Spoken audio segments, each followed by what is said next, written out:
Hello everyone, this is a Saito 82 belonging to my friend Bill Murgita, and I've installed an RCXL ignition, quarter 32 spark plug, 120 degree end, and this is its second run. As you see by the tank, I've started it and run it just a little bit.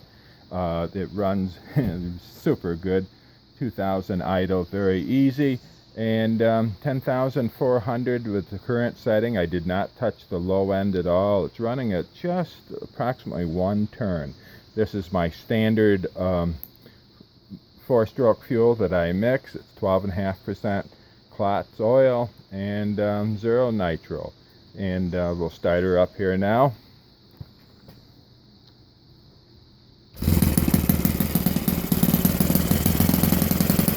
Very well mannered. That's beautiful idle.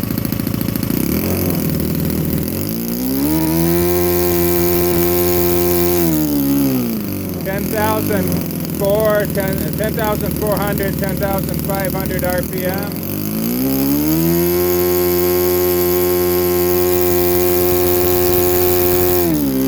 Ten 10.7. Humidity is super high.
There you go, Saito 82. Bill's going to be happy. It runs real good. I haven't touched the low end at all. It might be just a tad lean on the low end. Have a great day. It is raining here, so humidity is super high, and it's still running good.